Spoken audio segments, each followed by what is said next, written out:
خوفناک واقعات تھے، لیکن ان کی دلکشی سے انکار نہیں کیا جا سکتا تھا۔ افریقہ کی روایات جاگ رہی تھی، قدم قدم پر اس پراسرار سرزمین کے پراسرار مناظر ابھر رہے تھے۔ بہرحال کافی آگے جانے کے بعد گاڑیاں روک دی گئیں اور لوگ گہرے گہرے سانس لینے لگے۔ ٹوبو وغیرہ سے سبھی شرمندہ تھے، جس کا اظہار کرنل ڈکسن نے سب سے پہلے کیا۔ آئی ایم سوری ٹوبو۔ کیا بات ہے کرنل؟ ہم نے تمہارا مذاق اڑانے کی کوشش کی تھی۔ آپ نے تو نہیں، لیکن کچھ دوسرے لوگوں نے مجھے پاگل قرار دینے کی کوشش کی تھی، لیکن اچھی بات یہ ہے کہ آپ نے پارٹی لیڈر عمدہ چنا ہے۔ ہاں، مسٹر میکارٹ کی سوچ بہترین تھی۔ بہرحال ایک وعدہ کیا جاتا ہے، اب تم سے اختلاف نہیں کیا جائے گا، کم از کم یہاں کے معاملے میں تو نہیں۔ ان الفاظ کے لیے میں شکر گزار ہوں آپ کا۔ اب کیا رائے ہے؟ ہاتھیوں کا خطرہ ٹل گیا ہے، انہوں نے رخ بدل لیا ہے، اور اب وہ اس وقت تک اسی سیٹ میں دوڑتے رہیں گے جب تک تھک نہ جائیں یا کوئی حادثہ ان کا رخ نہ بدل دے۔ اب ٹھیک ہے، لیکن یہ جگہ، اوہ، نہ جانے ہم کتنی دور نکل آئے ہیں۔ ہاں، اور شاید کسی کو سمت یاد بھی نہ ہو۔ ارے ہاں، ہم نے تو رخ کا تعین ہی نہیں کیا۔ اوہو، کہیں راستہ نہ بھٹک جائے۔ ایسا کیا جائے، اس وقت تو سب حواس باختہ ہے، کسی کی ہمت نہیں کہ واپسی کا سفر کرے، اسی لیے آج یہاں قیام کیا جائے اور کل صبح صبح سمت کا تعین کر کے واپس چلے۔ ہاں بھائی، اس وقت تو سفر کی کوئی تک نہیں ہے۔ چنانچہ یہاں قیام کر ڈالا گیا، اور پھر وہی معمولات۔ ہاتھیوں کے خوفناک واقعے کو ذہنوں سے نکالنے کے لیے خصوصی بندوبست کیا گیا۔ موسیقی شروع ہو گئی۔ اس کے علاوہ ٹوبو نے کچھ افریقی رقص پیش کرنے کی پیشکش کی۔ خاصے ہنگامے رہے، لوگ کھیلنے لگے، افریقیوں کے رقص بھی خوب تھے۔ پھر نوجوان جوڑے رقص کرنے لگے، بوڑھے بھی لطف اندوز ہو رہے تھے۔ ہنگاموں میں خوب وقت گزرا۔ رقص و سرور کی محفل بہت دیر تک جاری رہی۔ اس کی خوبی یہ تھی کہ اس میں سب نے حصہ لیا۔ میرے ساتھ میری ہم رقص ڈینیلیا تھی۔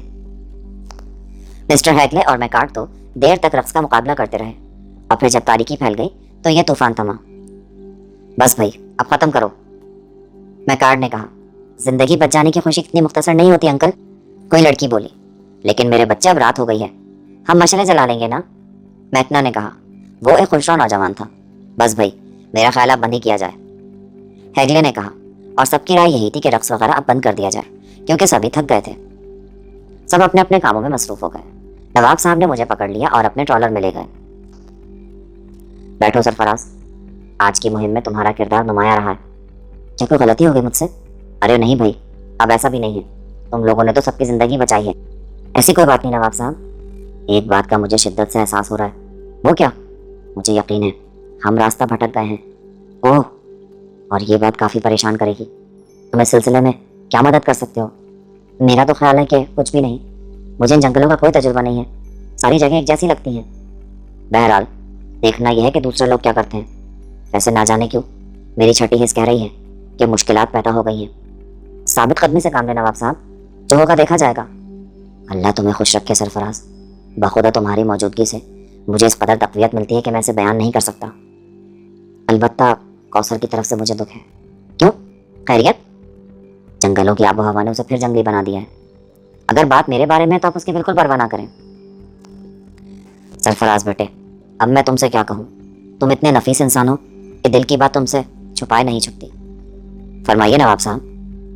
بھائی سرفراز، انسان کی ابتدا جس انداز میں ہوئی، تاریخ دان اس کے گواہ ہیں۔ کچھ موٹی موٹی باتیں ہم سبھی جانتے ہیں، مذہب نے بہت سی آزادیاں دی ہیں، لیکن ان میں کچھ رسومات شامل ہیں، اور سچی بات تو یہ ہے کہ ہم دنیا دار بعض اوقات ان رسومات کو مذہب سے زیادہ اہمیت دیتے ہیں۔ مثلاً بیٹی کے رشتے کا مسئلہ ہے، کہا جاتا ہے، بلکہ ہوتا ہے، کہ بیٹی خواہ بوڑھی کیوں نہ ہو جائے، اس کے والدین کسی سے اس کی شادی کے بارے میں نہیں کہہ سکتے، ایک خواہ کی رسم ہے۔ نواب صاحب کی بات میری سمجھ میں نہ آئی۔ تمہارا کیا خیال ہے اس بارے میں؟ میں کیا عرض کروں نواب صاحب، کبھی سابقہ نہیں پڑا ان باتوں سے۔ رسومات اور مذہب کی بات میں نے غلط کہی ہے کیا؟ ہرگز نہیں، فرسودہ رسومات کا مذہب پر فوقیت دینا پستی کی دلیل ہے، اس طرح انسان مذہب سے بہت دور ہو جاتا ہے۔ خدا تمہیں خوش رکھے، میں بھی یہی کہنے والا تھا۔ جی، میں بھی ایک بیٹی کا باپ ہوں۔ جی ہاں، اور بہرحال اس کی خوشگوار زندگی کے لیے میں سوچتا ہوں۔ تو سرفراز میاں، بعض اوقات انسان کسی ایسی ہستی سے متاثر ہو جاتا ہے جو دنیا کی نگاہوں میں بظاہر کچھ نہیں ہوتی، لیکن سمجھنے والوں سے بہت کچھ سمجھتے ہیں، کیونکہ وہ جوہر شناس ہوتے ہیں۔ میں اس بات کو بے تکلفی سے کہہ دینے میں کوئی حرج نہیں سمجھتا کہ کوثر کے شوہر کے لیے مجھے تم سے زیادہ موزوں اور کوئی نظر نہیں آتا۔ جی؟ میرے سر پر جیسے کوئی چٹان سی آ گری، میں منہ پھاڑ کر رہ گیا۔ میاں، حیران ہونے کی ضرورت نہیں، انسانی اوصاف ہی اس کی ذات اور خاندانی وقار کے مظہر ہوتے ہیں۔ میں خاموشی سے نواب صاحب کی شکل دیکھتا رہا۔ سینکڑوں افراد کوثر کو اپنی بہو بنانا پسند کریں گے، لیکن ہم ان نوجوانوں میں وہ بس کہاں سے ڈھونڈیں گے جو تم میں ہے؟ چنانچہ ہم نے تمہیں اپنا بیٹا بنانے کے لیے پسند کیا ہے۔ کیا سوچ رہے ہو سرفراز؟ بھائی کوثر صرف میری بیٹی نہیں ہے، میں اسے اپنے بیٹے کی طرح عزیز رکھتا ہوں۔ تمہارے ذہن میں کوئی بات ہو تو صاف صاف کہہ دو، آپ کو دکھ تو نہیں ہوگا؟ ہرگز نہیں۔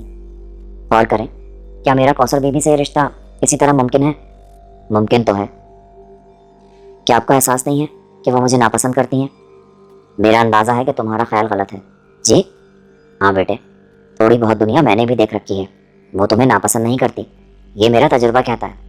پر نواب صاحب، میں ان کا ادنا سا خادم ہوں، لیکن اعلیٰ انسان کی حیثیت سے وہ تمہاری قدر کرتی ہے۔ آپ اچھی طرح سوچ لیں، غور کر لیں نواب صاحب، اس کے بعد مجھے بتائیں یہ کیسے ممکن ہے؟ میں خود کو ان کے قابل نہیں پاتا۔ تب میں تم سے صاف گوئی کا طالب ہوں۔ میں سمجھا نہیں۔ بے شک کوثر کو ہر وہ شخص بحیثیت بیوی قبول کرنے سے ہچکچائے گا جو اس کے قریب رہ کر اس کی غیر مستقل مزاجی کا مشاہدہ کر چکا ہوں، لیکن بیٹے اس کی یہ فطرت میری بھی الجھن ہے، اور میں سلجھن کے لیے تمہارا سہارا بھی چاہتا ہوں۔ نواب صاحب، آپ مجھے کبھی اپنے حکم کی تعمیل سے باہر نہیں پائیں گے، پر ابھی بہت وقت پڑا ہے۔ آپ کوثر بیوی کو ٹٹول لیں، ممکن ہے آپ اندازہ لگا سکیں۔ ہاں، اس میں کوئی حرج نہیں، بس یوں ہی دل کی بات زبان پر آ گئی تھی، میں نے کہہ دینے میں کوئی حرج نہیں سمجھا۔ باقی سب ٹھیک ہے، تم بھی اس نظریے پر غور کر لینا۔ اگر تمہیں یہ بات پسند نہ ہوگی تو بہرحال میں تمہاری سعادت مندی سے کوئی ناجائز فائدہ نہیں اٹھاؤں گا۔ جی بہتر۔ میں نواب صاحب کے پاس سے اٹھ کر آ گیا۔ دوسری صبح سارے انتظامات کیے گئے اور پھر سفر شروع ہو گیا، لیکن 2 گھنٹے کی مسافت کے بعد فیصلہ کیا گیا کہ ہم راستہ بھول گئے ہیں۔ صحرائے اعظم میں یہ بڑی خطرناک بات تھی، لیکن ہم سب خاصے سخت دل تھے۔ سفر روک کر آپس میں صلاح مشورے کیے گئے۔ اب ٹوبو وغیرہ کو نظر انداز نہیں کیا جا سکتا تھا، چنانچہ اس مشورے میں خصوصی طور پر انہیں بھی شریک کیا گیا، اور پھر ایک سمت کا تعین کر کے دوبارہ سفر شروع ہو گیا۔ وہی معمول، شام ہوئی، رات ہو گئی، لیکن راستہ بھول جانے سے کوئی بدل نہیں تھا۔ رات کے ہنگامے خوب رہے۔ کوثر حسب معمول مجھ سے دور تھی، لیکن اس نے شاید خود کو بدلنے کی کوشش شروع کر دی تھی۔ اب وہ سب سے گھل مل کر گفتگو کرتی، لڑکیوں اور لڑکوں کے ساتھ رہتی۔ 5ویں روز ٹوبو نے راستہ پا لیا، مگر اس نے اعلان کیا کہ ہمیں بہت طویل سفر طے کرنا پڑے گا۔ ایک ناقابل عبور پہاڑی سلسلے کے ساتھ چل کر ہمیں دوسری طرف جانا پڑے گا، کیونکہ پہاڑوں کو عبور کرنا بہت مشکل تھا۔ سو ہم چلتے رہے۔ میں ٹوبو وغیرہ کے ساتھ تھا۔ یہ دلچسپ اور محبت کرنے والے افریقی مجھے نہ جانے کہاں کہاں کے قصے سنا رہے تھے۔ سفر کے طویل ہو جانے سے کوئی خوش نہیں تھا۔ بہرحال ہم سفر کرتے رہے۔ اسی شام میں نے حیرت انگیز تماشا دیکھا۔ ٹوبو اور اس کے ساتھیوں کے ساتھ میں بھی کام کروا رہا تھا۔ کام سے فارغ ہو کر کھانے کی تیاریاں ہونے لگی۔ میں ایک ٹرالر کے عقب میں کھڑا بلند و بالا پہاڑوں کو دیکھ رہا تھا کہ مجھے اپنے عقب میں قدموں کی ہٹ سنائی دی۔ میں نے پلٹ کر دیکھا۔ میکنا کو میں اچھی طرح جانتا تھا، لیکن کوثر اس کے ساتھ تھی، اور میکنا نہایت محبت سے اس کا ہاتھ تھامے ہوا تھا۔ کوثر کسی بات پر ہنس رہی تھی۔ مجھے دیکھ کر وہ دونوں ٹھٹک گئے۔ یہ صورتحال اچھی نہیں تھی۔ نہ جانو سیمک لڑکی نے کیا کھیل شروع کر دیا تھا۔ میں نواب فیروز الدین جیسے فرشتہ صفت انسان کی عزت نہیں لٹنے دوں گا۔ سمجھی کوثر، میں تمہیں ٹھیک کر دوں گا۔ میرے ذہن میں آگ سو لگ رہی تھی۔ میں سوچتا رہا کہ مجھے کیا کرنا چاہیے۔ اگر کوثر نواب صاحب کی نظروں سے گر گئی تو وہ ساری زندگی کے لیے اپنے عزت و وقار کھو بیٹھے گی، اور نواب صاحب کے قہقہے ہمیشہ کے لیے قبر میں دفن ہو جائیں گے۔ میں خاموشی سے مڑا، پھر چائے کی 2 پیالیاں لے کر چٹان کے عقب میں پہنچ گیا۔ میکنا اور کوثر کسی بات پر قہقہا لگا کر ہنس رہے تھے۔ مجھے دیکھتے ہی کوثر کی تیوریاں چڑھ گئیں۔ یہ چائے ہمیں دے دو اور ادھر رکھو۔ اس نے ایک پتھر کی طرف اشارہ کیا۔ جی بہتر۔ میں چائے رکھ کر کھڑا ہو گیا۔ کیا بات ہے؟ کچھ نہیں کوثر بیوی، تو دفع ہو جاؤ یہاں سے۔ جی۔ میں واپسی کے لیے مڑ گیا۔ یہ بات تو دکھ کی تھی، بہرحال اب ان دونوں پر مجھے خصوصی نگاہ رکھنی پڑے گی۔ اسی رات نواب صاحب نے مجھے بلوا بھیجا۔ وہ ایک ٹرالر میں تھے اور شطرنج کی بازی لگی ہوئی تھی۔ آؤ سرفراز، کہاں رہتے ہو؟ بہت دن سے تمہارا کھیل نہیں دیکھا۔ آپ کا حکم ہے تو کھیل لوں گا، ورنہ میری طبیعت سست ہے۔ ارے بھائی، ایسی بات ہے تو تم آرام کرو۔ بہرحال میں انہی کے ٹرالر میں لیٹ گیا۔ نواب صاحب مجھے آرام کی تاکید کر کے چلے گئے۔ میں لیٹا ہوا کوثر کے بارے میں سوچ رہا تھا کہ وہ آ گئی۔ مجھے دیکھ کر وہ ٹھٹک گئی، پھر آگے بڑھی۔ میں سونے کے انداز میں لیٹا رہا۔ اس نے مجھے جھنجھوڑ ڈالا۔ ارے کوثر بیوی، تم یہاں کیا کر رہے ہو؟ کچھ نہیں، بس نیند آ گئی تھی۔ اپنی اوقات میں رہو، سمجھے؟ اوقات میں تو ہوں، پھر یہاں کیوں پڑے ہوئے ہو؟ چلا جاتا ہوں۔ آئندہ ایسی حرکت کی تو مجھ سے برا کوئی نہیں ہوگا۔ بہت بہتر، میں نے طنزیہ انداز میں کہا اور باہر نکل آیا۔ بہرحال میں آوارہ پھرتا رہا اور کافی رات ہو گئی۔ دراصل میں نواب صاحب پر اپنی گمشدگی کا رد عمل دیکھنا چاہتا تھا۔ نواب صاحب ٹرالر کی طرف جاتے نظر آئے۔ میں برف رفتاری سے اس کے عقب میں پہنچا۔ نواب صاحب ٹرالر میں داخل ہو گئے، پھر ان کی آواز ابھری۔